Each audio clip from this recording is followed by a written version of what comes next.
Alrighty, artists, so what we are going to do is create a letter that is all about us using photos, and we are going to use those photos in the formation of the first letter of our name. So the program that we are going to use is Pixlr.com, which is kind of similar to Photoshop. You can edit images, you can create artwork on there.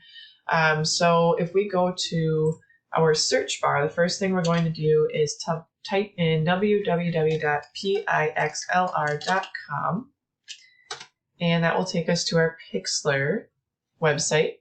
We are actually going to use the Advanced Pixlr E. So when you get to this blue screen, scroll down and click Advanced Pixlr E. That will take us to kind of our home page where all of our images are. You can see that I have a few documents that are up here ready to use. However, we're going to create a new one today. So over on the left, you're going to see the Create New button. When we click Create New, the next thing we're going to do is click over to the right-hand side. These are all options of the sizes of documents you can create. We're going to create our own size. So we're going to go to the width and height and type in 800 by 800 in order to create a square. We are also going to name our work under Name. And I am going to call this my name, or we could call it even the letter Collage. I'm going to put my last name under it. So the other option here is to create a background. Right now there is a transparent background. There's none. So I want to have a black background in my artwork. So I'm going to click the circle and click one of these colors, and it'll give you some options to choose from. So if you don't like this color, like I said, we want to have a black background. So we're going to drag this little circle all the way down to the left corner. And once we're done and have the color that we want, we are going to click Create, the blue button here. That should show your workspace. So you should have a square there. If you don't have a square, you probably typed in the wrong dimensions. So we need 800 by 800. And what you'll notice is there is a layer panel. So when you're working with a digital document, you have this, which is your background essentially. You can click the layer, right click it, and you can title the layer. So I'm going to call this one my background so that I don't get it confused with the others.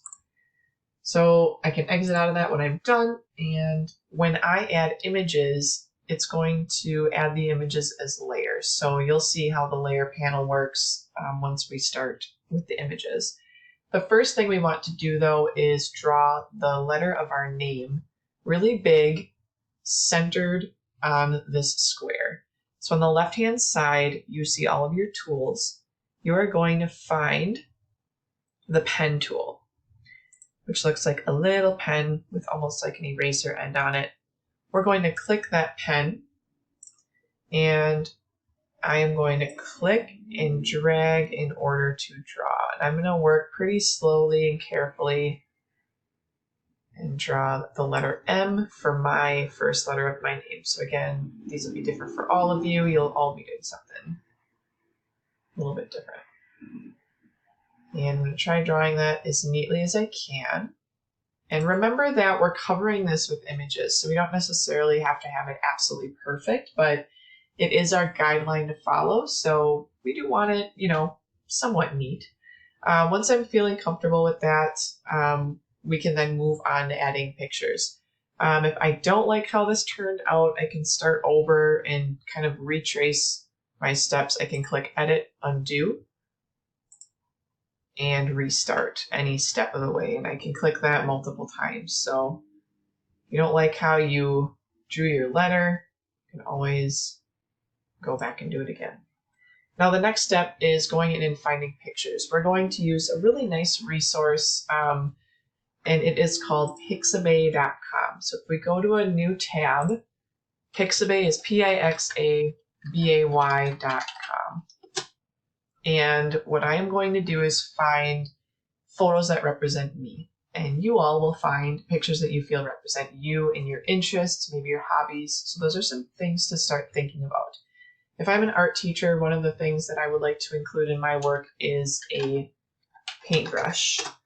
So that'll be the first thing that I search. I'll type that in the search bar and click enter. And I have multiple images that I can choose from here. So I think one that would be really cool, I really like the colors in this one, so I'm going to click into that, make sure there is no watermark, and then I don't have to pay for it. If it is free, what I can do is right-click the image, and I'm going to actually copy and paste this into my Pixabay document. So I can click, right-click, copy image, go back into Pixlr, and then click Edit, Paste up at the top. Edit, Paste. Now, right now I'm still on my pen tool. I need to go up to the arrow, which is the Arrange tool. The Arrange tool allows you to move, transform, or change the size of the image, rotate it if you want. So when I click that tool, I have blue squares that I can click in order to drag and make that image bigger or smaller. The circular tool allows you to rotate in any direction you would like. I'm going to keep it pretty straight here. I can move it. I'm going to start at the bottom of my letter M. And because it cuts off awkwardly at the bottom of the photo, I'm going to put that all the way down at the bottom here. So now is the opportunity where you have 3 different ways to remove a background of your image. You will see right now that I am on my new layer. So if we look at our layer panel, when I added the paintbrushes, it added a new layer. I can go over to that layer and label it by right-clicking and then typing in, I can call this my paintbrush layer so that I don't get confused between my images. I can then exit out when I'm done. And to remove the background there, like I said, a few different tools. First tool is the eraser tool. So there's a little eraser that's like half black and white over here that you can click. And once I'm in the eraser tool, I can make that tool bigger or smaller by dragging the size circle left and right. And I can change the softness of the edge. I can make a really hard edge, or I can pump that up and do a really soft edge. So I'll show you what it looks like to use this tool. Once I have that selected, I can go back to my document and click all the way around my image, and I can very easily remove the background of that photo. So that is one way to do it, and this should be very neat. So you're going to spend a lot of time erasing if you use the eraser tool. Now, this brush size might have to be changed for these little tiny parts back here. So I can again go up and change the size of my brush tool, and I can go in and get those really small areas. Now, if you want your image to look really nice and crisp, this eraser tool probably isn't the best option. So I am going to show you how to use a different tool in order to also remove the background really in a cleaner way. So I am going to add a cat to my background since I have 2 cats. So let's see if I can find one that looks like my cat here. I'm going to choose this one here. So I can click that image, click copy image, edit, paste that into my document, click the arrow to move it. And let's say I want to put the cat down here. Or actually it might look nicer over here. I'll try that. So what I'm going to do again is size it first to the size that I'd like. And here is the next tool that I'll show you. This is what we call the lasso tool. So underneath the arrow, Arrange tool is the lasso. It looks like a little lasso. Once you click the lasso tool, you need to make sure you are not on the free. You want to go to the polygon tool so that you can select a shape. And when you're on the polygon tool, you are going to start at one corner of the object. So I'm going to start at the bottom left part of the cat. Click, and then click, and click, click, click around the entire image very carefully.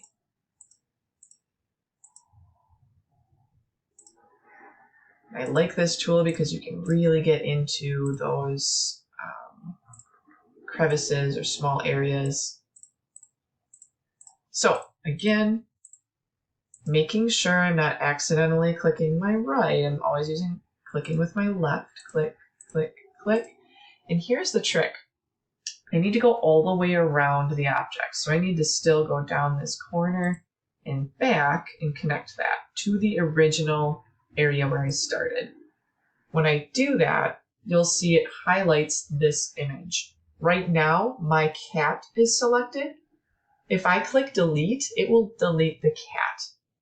And I don't want that. I want to delete the background. So right now I have the cat selected. I need to do the opposite of that. So right now, the opposite of that selection, I can actually go up to select on my toolbar, click invert selection, and now my background instead is selected. Now, if I click edit clear to get rid of that background, or click delete on my keyboard,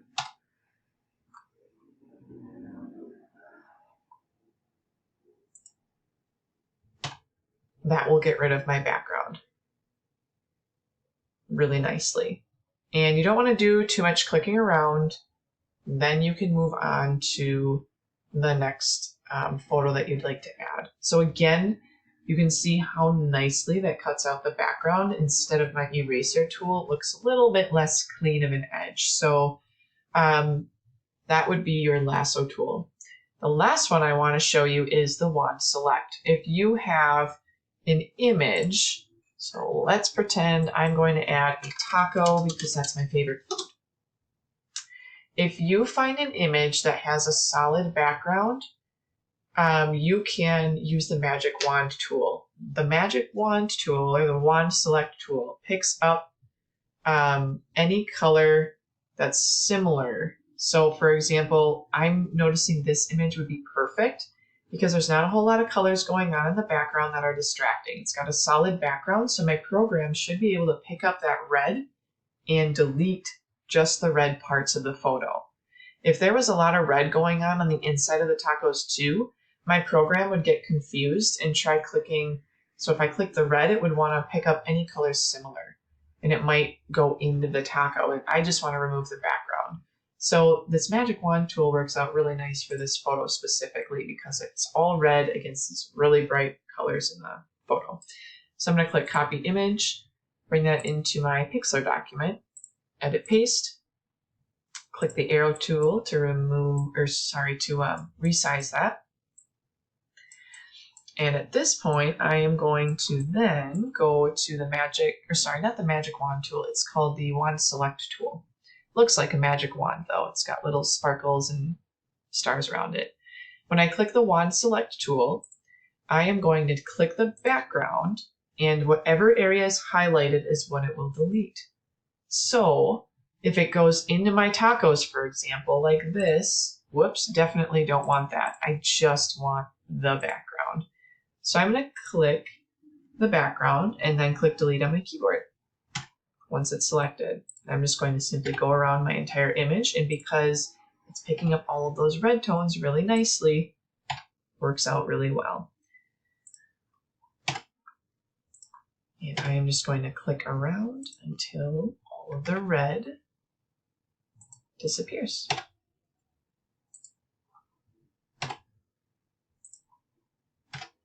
And making sure that it's not selecting anything inside the plate.